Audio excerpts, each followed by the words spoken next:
Men have read it. What's something every guy should know but is rarely taught? Money comes and goes, but you'll never get your time back. My kids and their mothers were well taken care of for many years, meaning they didn't have to work. I made all the money and we weren't hurting for anything financially. Over time, though, I saw my relationships with my children start to fade, to the point where I didn't know them anymore. It was all cause I was never around. I was gone for 12, 14, 16 or more hours some days as an executive chef, missing holidays, concerts and birthdays and poop. My kids were getting older, and didn't even care to come around anymore. Could you really blame them though? It wasn't like Dad was around to spend time with anyways. I realized something had to change, and it wasn't them, it was me. I quit my job outright and my girlfriend started working again to help out. Now I work less than half of what I was before, providing home care to the elderly, and spend most of my time getting to know and reconnect with my family again. Because in the end, they are what's most important. Understanding and controlling my anger took me way too long to figure out. I live a significantly more peaceful and contented life than I have at any other point in my existence because I got it taken care of. It took me over a decade and a half to recognize it and years to find a decent enough therapist to help guide me through it. But even after finding the right therapist, I still had to do the work. And it's an ongoing journey. You can't think of it like a destination. Gentlemen, don't wait and don't ignore it. Anger, especially unrestrained and misappropriated, doesn't make you tough or manly. It doesn't give you an air of darkness or mystery. It just makes you an asshole or, at best, sullen and difficult to be around. Take it from me, you will feel so much happier and lighter if you shed that anger. Sewing. Mainly mending. It keeps you wearing clothes you like and will save you thousands of dollars. And a little bit more. You can also do basic hemming. Sew kids' clothing lasts many times longer. Get a larger size. Hem and pull in to fit. Slowly undo it as they grow. Or use on it your own clothing to get a tailor-looking fits. How to be alone. And once that's been mastered, how to be together. It's funny, when my wife is around I tend to cook and clean for her benefit. I want her to be happy and comfortable.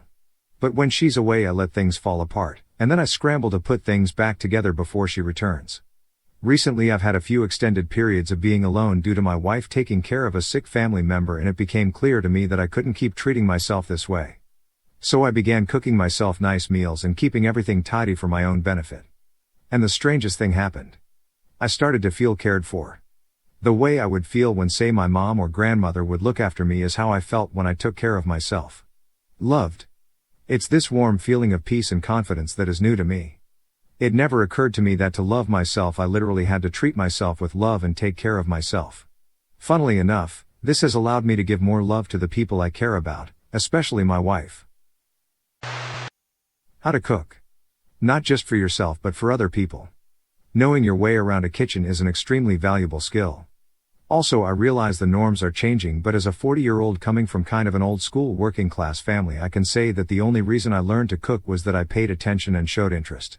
To this day the majority of men I know aren't handy in the kitchen, and most of the women in my family, younger generations included, are the ones working in the kitchen and waiting on people, even if they are also raising kids and holding down jobs. I live alone with a kid part-time and like to eat well and host too, so this has helped me a lot. Swallow and hold when shaving the hair on your Adam's apple. Think I got to age 23 before I knew that. How to manage your emotions. Traditionally, men are taught to repress negative emotions. Don't cry, stuff it all down. This has really severe consequences, not only emotionally but cognitively as well, because essentially you're living in constant psychic pain. People who repress their emotions can't think straight and often end up with a very distorted worldview, because they are seeing the world through the lens of that pain. My advice: don't be ashamed of your feelings, and learn how to let them out, also known as catharsis. Yes, crying is a good example, and you'll realize that the repressed emotions have a lot more control over you than the ones you allow yourself to feel. Foreplay. That is all. First half of the battle. Next thing you know, you'll tap out because you did such a good job. There's a red rope that hangs down from the drive mechanism on your garage door opener. If there is a power outage, or problem with the sensors and the door won't open, pull down on the rope and it disengages the mechanism so you can manually open the garage door. Normally there is a latch on one side that you can close that then manually locks it until the situation is fixed and you can re-engage the mechanism to put it back into automatic mode. Always surprised how few people know this. World is a messed up place. Instead of letting it drag you down, learn to spot and enjoy the humor in situations. You'll laugh at situational stuff that is beyond stupid, get some good endorphins, while others stress out. On the same note, don't be afraid to laugh at yourself. How to apologize. As kids, we're made to say sorry, but that's not a proper apology. You have to say sorry without qualifications, and acknowledge what you did wrong and the impact that had on the other person. Then you have to make amends, or at least commit to not doing that thing again. I'm sorry that I forgot to leave the key for you like we agreed.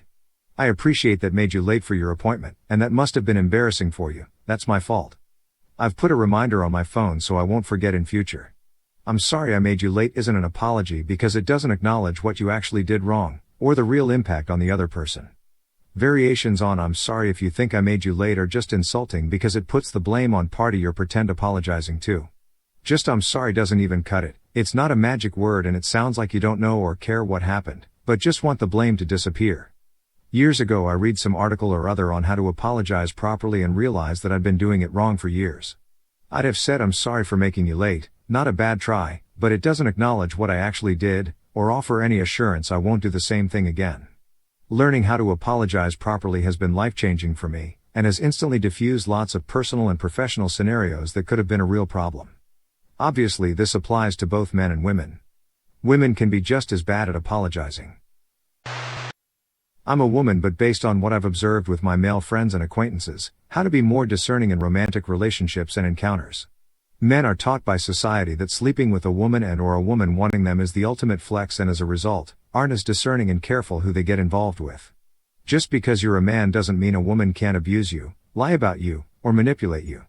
Be careful who you date, sleep with, and have kids with. If a woman says, "If you love me you will, do something, stop doing something, give up something, etc., you should just walk away." This is just a control technique. Someone who actually loves you would never do this to you.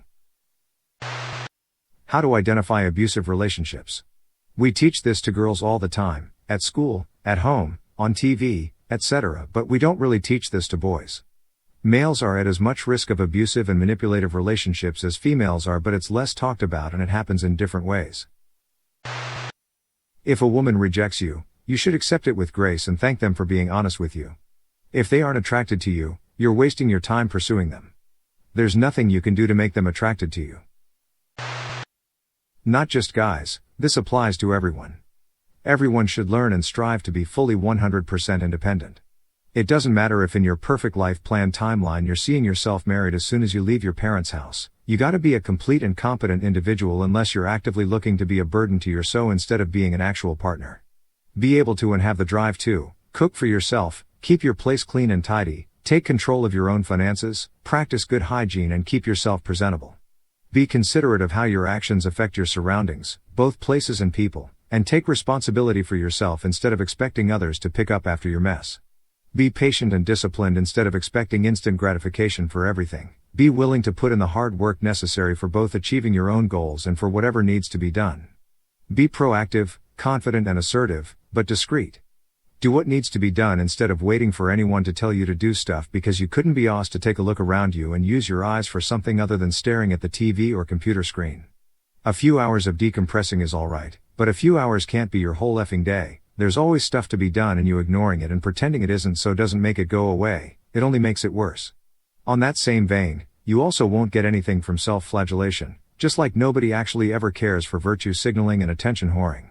It's fine to go and achieve your goals, but you don't have to be a prick about it. Be thick-skinned. The whole world is filled with people living their own lives for themselves, and nobody owes you jack poop. Because of this you'll find yourself, quite often as regrettable as that may sound, at odds with something someone did or said. That doesn't give you the right to be violent, and you won't achieve anything productive by whining about it either. This doesn't mean be an unfeeling cold machine. You're entitled to feel and show emotions, but there's a time and place for everything. Unless you're surrounded by people close to you and in a private situation that allows for emotional openness, then shrug that stuff off and move on. Educate yourself, make informed and rational decisions, but be open to the possibility of you being wrong. Ignorance is never cool. We've branched off from monkeys and the idea isn't to go back to that. Acting like you know everything and can't possibly be wrong is just another show of ignorance. Saying I don't know, but let's find out is never wrong.